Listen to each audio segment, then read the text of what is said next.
Là, voilà, c'est la vidéo de visite. Je sais pas si tu as vu, on a déjà fait des percées et tout ça. Donc très rapidement, je pense d'ici une quinzaine de jours, je te ferai une petite vidéo sur les travaux que je fais. Tu mens, tu mens, tu mens, il ment.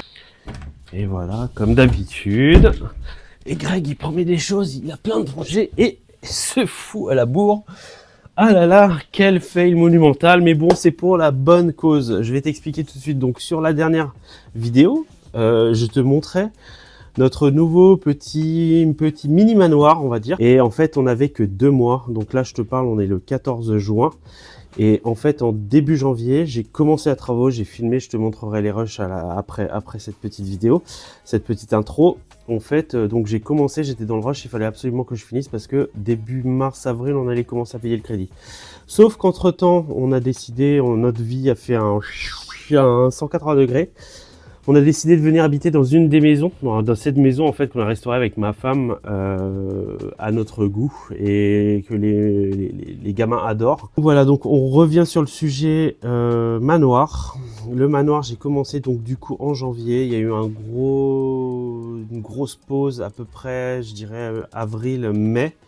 Et on va dire fin mai, début juin, j'ai commencé à fond, là j'ai accéléré, j'ai repris. Et donc là en fait il y a eu un changement de destination, on n'est plus décidé à faire de la location longue durée nue, on va faire du meublé. Alors peut-être du courte durée, peut-être du longue durée, je sais pas, on va voir.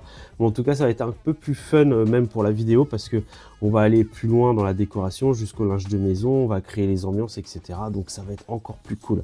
Donc voilà, je te laisse sur ce petit chantier du manoir qui a quand même bien avancé. Et je te souhaite bon visionnage. Le 28 janvier 2026, c'est là où tout commence. Je vais commencer par faire les percées, tout ce qui va générer des gravats, tout ce qui est sale à faire et qui a besoin d'évacuation lourde, je le fais tout de suite. Comme ça, après, c'est réglé. Je commence par percer la porte qui va donner sur la nouvelle salle de bain qui se trouve dans le couloir actuellement. Je tombe entre 2 poutres de bois. J'ai de la chance.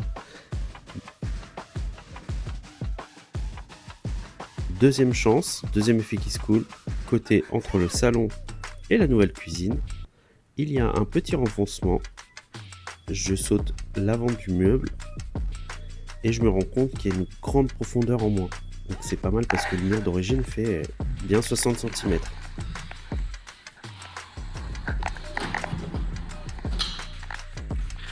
Donc là, une fois le meuble retiré, on voit bien qu'on récupère des marches qui sont équivalentes à ici.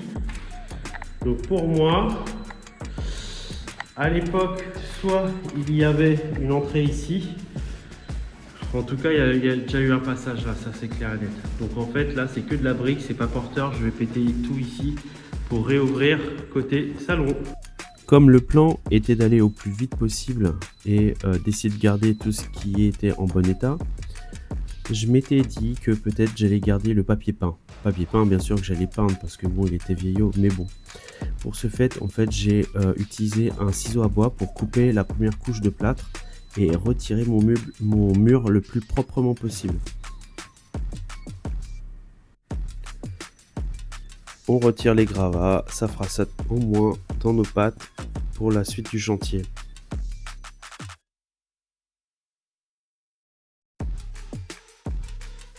Tout de suite, on perd pas de temps, on fait une saignée, on envoie les premières lignes électriques qui vont alimenter la cuisine et également la nouvelle petite chambre. Donc là, c'est pas mal parce que je me retrouve dans une cave, sous cave. Donc là, j'ai accès à absolument toutes les pièces, c'est super cool. Je peux faire mon araignée tranquillement avec des belles boîtes de dérive. Je travaille avec beaucoup des Wago, etc. Donc les fils sont tous étiquetés et tout de suite, je les intègre dans le nouveau tableau côté appartement. Donc j'étiquette tout, je référence tout, je branche tout, comme ça il n'y aura pas de souci quand je reprendrai la mise en électricité de l'appartement. Comme d'habitude dans mes chantiers, je fais à peu près tout à la fois pour passer les fils que je venais de tirer.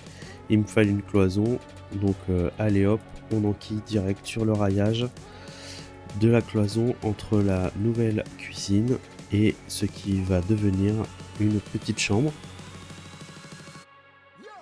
Ensuite, en pleine nuit, avant de repartir, je me décide de zoner, on va dire, l'espace salle de bain. Je retire la moquette sur cette partie. J'incorpore un OSB. Donc j'incorpore mes semelles bien autour de l'OSB et non dessus, car si j'ai un souci par la suite avec des infiltrations d'eau, etc., on va pas se retrouver avec un OSB pourri en dessous ma semelle, ce qui serait très très compliqué. Pour l'intégration parfaite de mes cloisons, je viens découper au plus propre avec un retrait de 13 mm pour pouvoir passer mon placo, les anciennes cornières. Et alors ce qui est intéressant, c'est que sur cette nouvelle pièce, la salle de bain qui vient se loger dans une autre pièce existante, j'ai voulu vraiment créer un gros cube moderne, noir, qui vient comme s'il avait découpé la pièce. C'est pour ça qu'en fait je fais pas de reprise de moulure sur cette partie-là noire. Je veux que la cloison vienne couper, trancher, net, comme si elle avait tranché net les anciennes moulures. Donc je commence le raillage pour la salle de bain.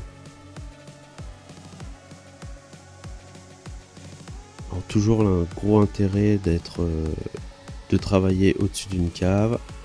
Je peux très facilement intégrer l'électricité qui part dans la salle de bain directement dans l'épaisseur de ma cloison. Le lendemain matin, on plaque avec mon père et on commence à tirer les lecs.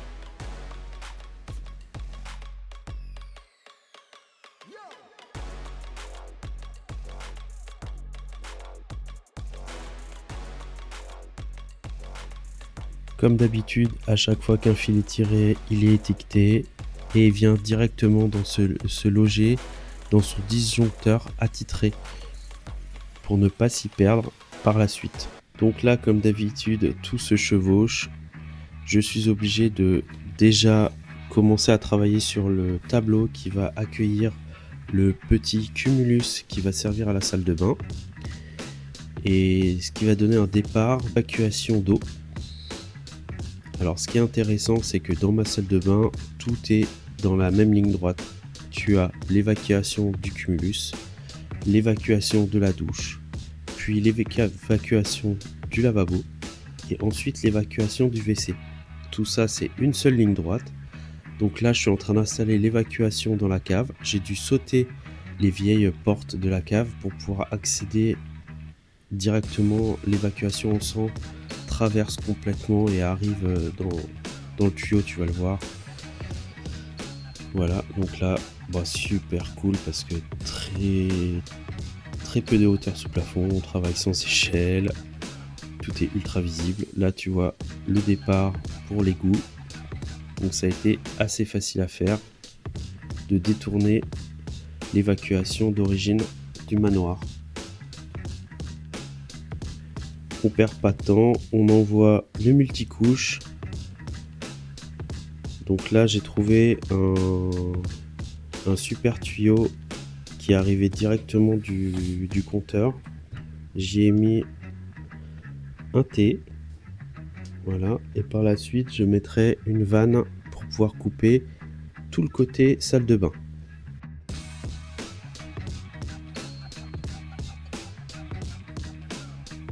On plaque l'extérieur. Donc toujours du BA13 vert là pour pièces humides. Faut mettre ça partout. Moi personnellement, quand j'ai pas beaucoup de cloisons à faire, je lésine pas sur ce placo. On est tranquille par la suite.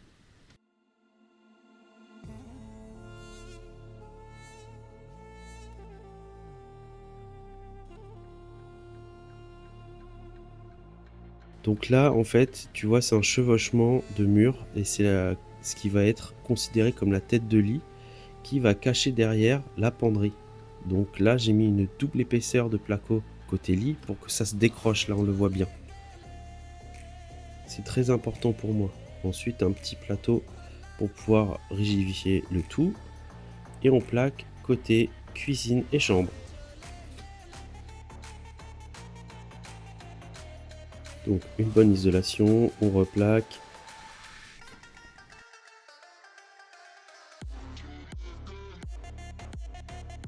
Et là, un beau matin, je me retrouve à vouloir récupérer l'évacuation qui se trouve dans l'ancienne cuisine côté manoir pour donner une évacuation cuisine côté appartement. Et il s'avère que c'était un mur épais de dingue. Je me suis retrouvé à passer la moitié d'une journée à faire ça et de condamner la porte qui donnait à l'ancienne cuisine. Donc là, avec mon papa toujours présent, on clean tout ça avec du B13 partout pour cleaner les murs au mieux.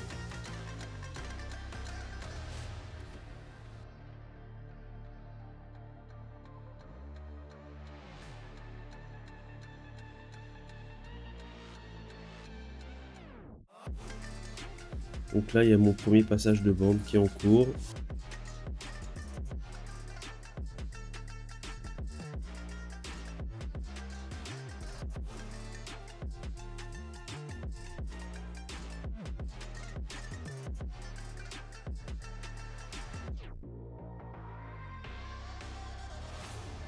Côté cuisine, pareil, j'ai récupéré un tuyau qui venait du général. Donc là, j'utilise un système américain pour se piquer un tuyau d'origine et on repart en multicouche. Donc je fais déjà tout mon montage à blanc pour pouvoir mettre sous pression et vérifier que tout va bien pour ne pas avoir à gérer tous ces problèmes là quand il y aura les meubles. Donc là, comme je te disais tout à l'heure, je reviens sur le général salle de bain pour mettre une vanne de sécurité.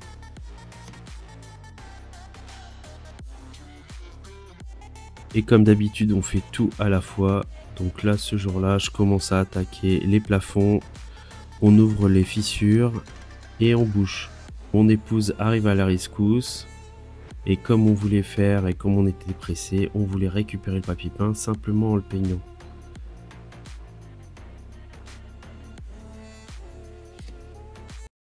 Le 6 mars, on stoppe tout. Nous étions à 2 doigts de terminer le manoir dans les temps.